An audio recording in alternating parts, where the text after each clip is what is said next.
Okay, അടുത്ത് നമ്മൾ പഠിക്കാൻ പോകുന്ന ചെറിയൊരു ടോപ്പിക്കാണ് ഇൻസുലേഷൻ കോർഡിനേഷൻ. അപ്പോൾ ഇതിൽ രണ്ട് ഗ്രാഫ് നമുക്ക് പറയാനുണ്ട്. അപ്പോൾ കർവ് എനെ കുറിച്ചും കർവ് ബിനെ കുറിച്ചും എന്താണെന്ന് ആദ്യം നോക്കാം. കർവ് എ എന്ന് പറഞ്ഞു കഴിഞ്ഞാൽ it is a voltage time curve of the protective device.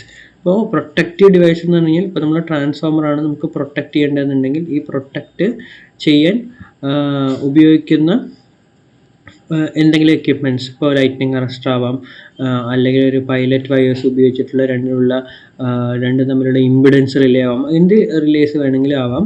അപ്പോൾ കർവ് എ എന്ന് പറയുന്നത് it is a voltage time curve of the protective device. Curve B എന്ന് പറഞ്ഞാൽ voltage time curve of the equipment to be protected.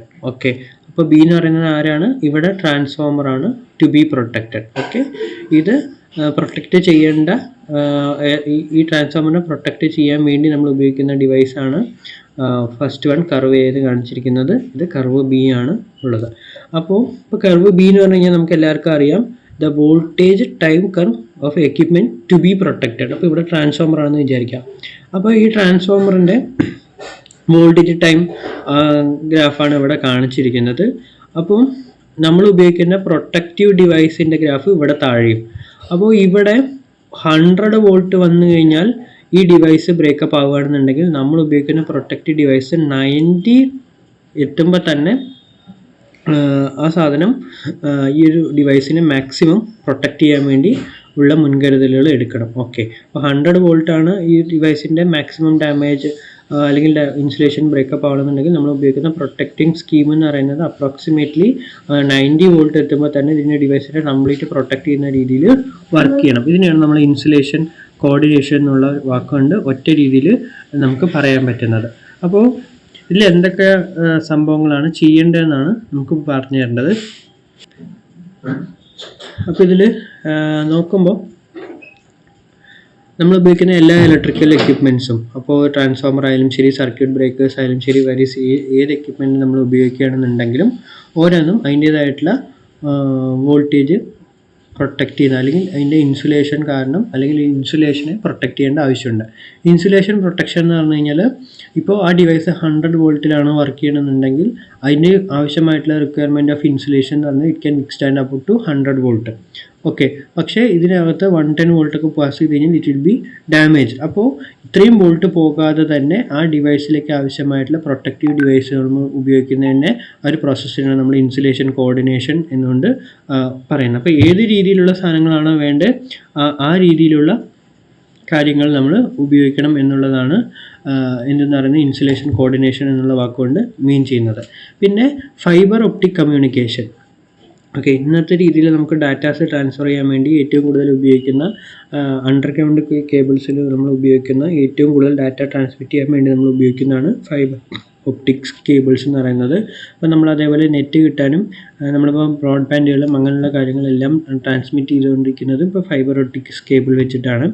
അപ്പോൾ എങ്ങനെയാണ് ഒരു fibre optic cable എന്ന് പറയുന്നത്? നമുക്ക് ഒരു ഇൻപുട്ട് ഡാറ്റ ഉണ്ടാവും, ഒരു ട്രാൻസ്മിറ്ററി സർക്യൂട്ടറി ഉണ്ടാവും. അപ്പോൾ നമ്മൾ കൊടുക്കുന്ന ഡാറ്റ ആ ഫൈബർ ഒപ്റ്റിക്സിലേക്ക് മാറ്റാൻ വേണ്ടിയിട്ട് നമ്മൾ ഉപയോഗിക്കുന്ന ഒരു ട്രാൻസ്മിറ്ററി സർക്യൂട്ട്. ഓക്കെ, ഇവിടുന്ന് ട്രാൻസ്മിറ്റ് ചെയ്യുന്നു, ഡാറ്റ ട്രാൻസ്മിറ്റ് ചെയ്യുന്നു. ഇപ്പോൾ നമ്മളിവിടെ ഹലോ എന്നാണ് കൊടുക്കണമെന്നുണ്ടെങ്കിൽ ഹലോ എന്ന് പറയുന്നതാണ് ഡാറ്റ.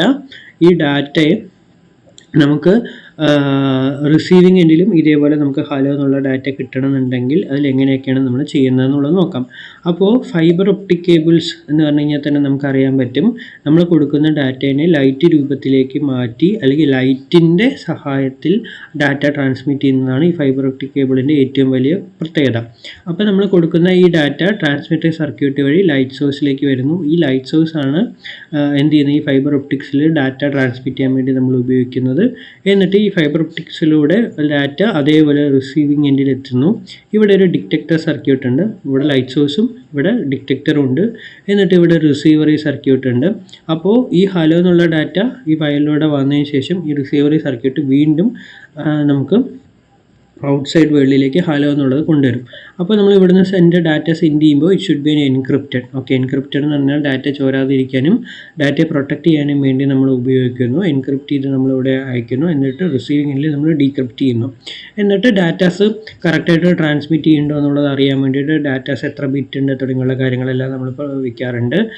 പിന്നെ അതേപോലെ ഡാറ്റ കറക്റ്റായിട്ടാണോ റിസീവ് ചെയ്യണമെന്നുള്ളതിന് പാരിറ്റി ബിറ്റ് അങ്ങനെയുള്ള കാര്യങ്ങളൊക്കെ നമ്മൾ ചെക്ക് ചെയ്യാനൊക്കെ വെക്കുന്നുണ്ട്. സോ ഇവിടെ എന്താ ചെയ്യണമെന്ന് പറഞ്ഞു കഴിഞ്ഞാൽ ഈ ഒരു ഡാറ്റ ട്രാൻസ്ഫറിങ് ആണ് ഇവിടെ നടക്കുന്നത്. Okay, in the transmitter side analog or digital information is converted into digital pulse.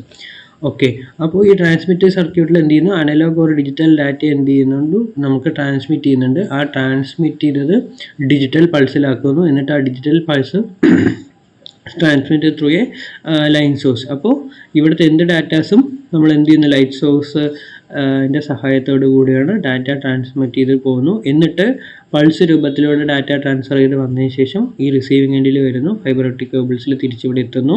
എന്നിട്ട് തിരിച്ചെത്തിയതിന് ശേഷം ഇത് ഫൈബർ ഒപ്റ്റിക് ഡാറ്റാസ് എന്ന് പറയുമ്പോൾ ലൈറ്റ് സോഴ്സിൻ്റെ സഹായത്തോടു കൂടിയാണ് ഡാറ്റാസ് പോകുന്നത്.